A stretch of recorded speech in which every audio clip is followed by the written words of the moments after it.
নমস্কাৰ বন্ধু বান্ধৱীসকল, কি খবৰ আপোনালোকৰ? আশা কৰোঁ আপোনালোক সকলো ভালে আছে আৰু আমিও ভালে আছোঁ আপোনালোকৰ আশীৰ্বাদত।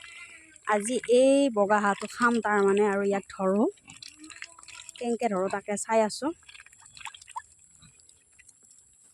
দাউৰ মাৰিব, ধৰিলোঁ আৰু ধৰিলোঁ হাঁহটো। ইয়াৰ বহুত ওজন আছে, 2 কেজিমান হ'ব এইটো হাঁহৰ।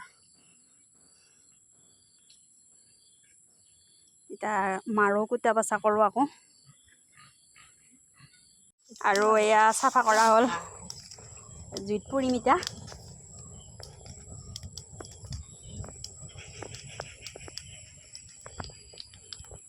জুইত পুৰি ল'লে বেছি ভাল হয়, লোমবিলাক পুৰা যায়, সৰু সৰু লোমবিলাক থাকি যায়।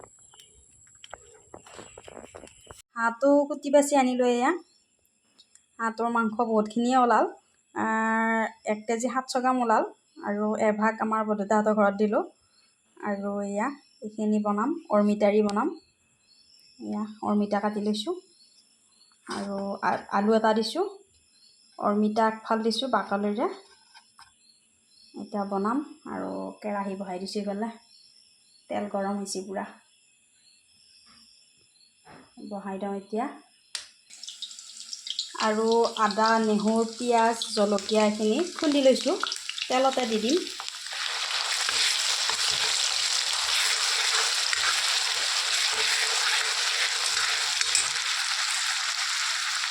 আৰু তেলতে হালধিখিনিও দিম মই একেবাৰে।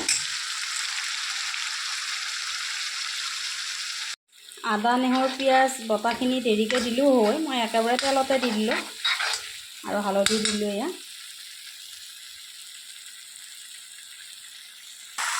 আৰু মাংসখিনি বহাই দিলোঁ। এয়া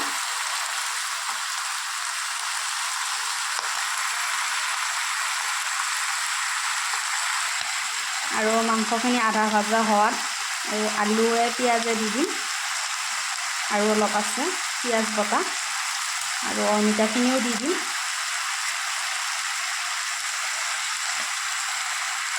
মাংসখিনি আধা ভজা হৈছে, আৰু এতিয়া অমিতায়ে আলুৱে বহাই দিম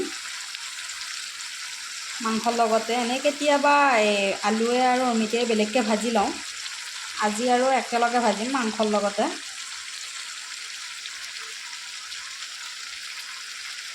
আৰু বহাই দিওঁ এইখিনি।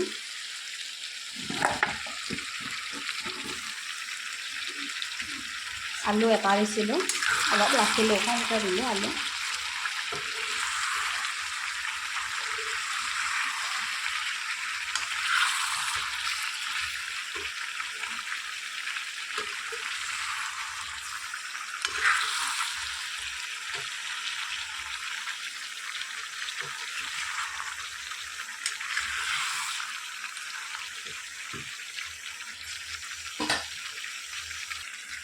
আৰু মাংস ভাজি আছোঁ। এয়া অমিতাখিনি সিজা নাই, অলপ বাকী আছে। মছলা দিয়া নাই, অলপমান মছলা দিম বাৰু, বহুত নিদিওঁ মছলা।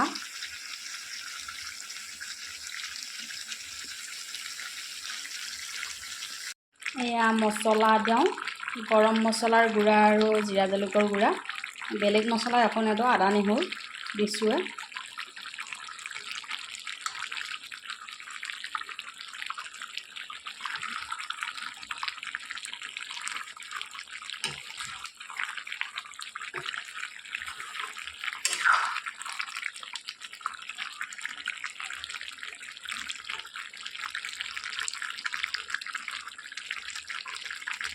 আৰু ভাজি আছোঁ মাংসখিনি, অলপ পিছত পানী দি দিম। আলু আৰু অমিতাই সিজিছে, আৰু অলপমান সিজিব দিম।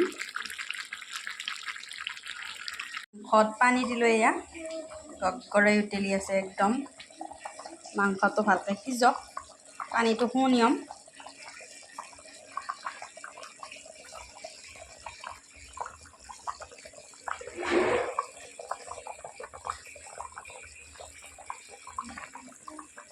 মাংস বনোৱা হ'ল, আৰু মছলা নিদিয়া হিচাপে মাংসৰ কালাৰটো ধুনীয়া হৈছে। এয়া